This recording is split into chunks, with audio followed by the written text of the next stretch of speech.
बोलिए सदगुरुदेव भगवान की जय हो। ओम परब्रह्म परमात्मने नमः।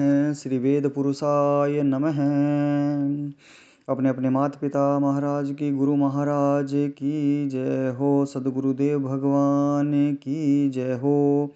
गणेश जी भगवान की जय हो। गौ माता की जय हो। हम सप्तवार की कथा प्रारंभ करने जा रहे हैं। तो सप्तवार की कथा के अंदर सर्वप्रथम रविवार की कथा का वर्णन आता है। रविवार की कथा, इतवार की व्रत की विधि इस प्रकार से है कि सर्व मनोकामनाओं की पूर्ति हेतु रविवार का व्रत श्रेष्ठ है। इस व्रत की विधि इस प्रकार है कि प्रातःकाल स्नान आदि से निवृत्त हो, स्वच्छ वस्त्र धारण करें, शांतचित्त होकर परमात्मा का स्मरण करें।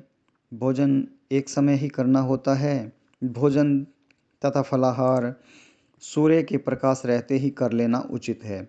यदि निराहार रहने पर सूर्य छिप जाए तो दूसरे दिन सूर्योदय हो जाने पर अर्घ्य देने के बाद ही भोजन करना चाहिए। व्रत के अंत में व्रत कथा सुननी चाहिए। व्रत के दिन नमकीन या ज़्यादा तेल युक्त पदार्थ कदापि ग्रहण ना करें। इस व्रत के करने से मान सम्मान बढ़ता है, शत्रुओं का क्षय हो जाता है और हर तरफ से विजय प्राप्त होती है। हर प्रकार की विघ्न बाधाएं दूर होती है। कथा इस प्रकार से है कि एक बुढ़िया मैया थी। उसका नियम था प्रति रविवार को सवेरे ही स्नान आदि कर, घर को गोबर से लीप कर, फिर भोजन तैयार कर भगवान को भोग लगाकर स्वयं भोजन करती थी। ऐसा व्रत करने से उसका घर अनेक प्रकार से धन धान्य से परिपूर्ण हो गया था। भगवान श्री हरि की कृपा से घर में किसी भी प्रकार का कोई विघ्न या दुख नहीं था। सब प्रकार से घर में आनंद रहता था। इस तरह कुछ समय बीत जाने पर उसकी एक पड़ोसन, उसकी जिसकी गऊ का गोबर वह बुढ़िया मैया लाया करती थी, विचार करने लगी कि यह वृद्धा सर्वदा मेरी गऊ का गोबर ले जाती है, इसीलिए इसके यहाँ अब सुख संपन्नता है। और अपनी गऊ को उसने घर के भीतर बांध लिया। बुढ़िया मैया को गोबर न मिलने से रविवार के दिन अपने घर को वह लीप नहीं सकी, इसलिए उसने न तो भोजन बनाया न भगवान को भोग लगाया तथा स्वयं भी उसने भोजन नहीं किया। इस प्रकार उसने निराहार व्रत किया। रात्रि हो गई और वह भूखी सो गई।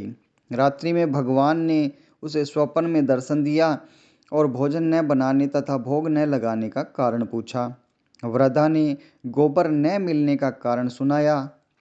तब भगवान ने कहा कि माता, हम तुमको ऐसी गौ माता देते हैं जिससे सभी इच्छाएं पूर्ण होती है, क्योंकि तुम हमेशा रविवार को गौ माता के गोबर से घर को लीप कर भोजन बनाकर मेरा भोग लगाकर खुद भोजन करती हो। इससे हम प्रसन्न हैं, खुश हैं और तुम्हें वरदान देते हैं कि निर्धन को धन और बांझ स्त्रियों को पुत्र देकर दुखों को दूर करते हैं तथा अंत समय में मोक्ष देते हैं। स्वप्न में ऐसा वरदान देकर भगवान तो अंतर्ध्यान हो गए और वृद्धा की आंख खुली तो वह देखती है कि आंगन में एक अति सुंदर गौ माता और बछड़ा बंधे हुए हैं। वह गाय और बछड़े को देखकर अति प्रसन्न हुई और उनको घर के बाहर बांध दिया और वहीं खाने को चारा डाल दिया।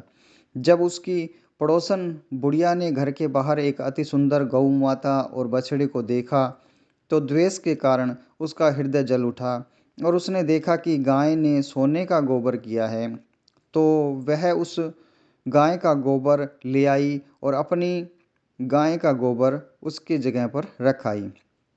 वह प्रतिदिन ऐसा ही करती रही और सीधी सादी बुढ़िया को इसकी खबर नहीं होने दी।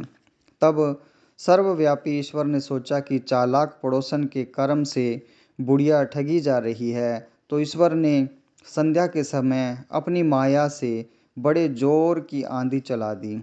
बुढ़िया ने अंधेरे के भय से अपनी गऊ को भीतर बांध लिया। प्रातःकाल जब वृद्धा ने देखा कि गऊ ने सोने का गोबर दिया है तो उसने आश्चर्य की सीमा न रही और वह प्रतिदिन गऊ को घर के भीतर बांधने लगी।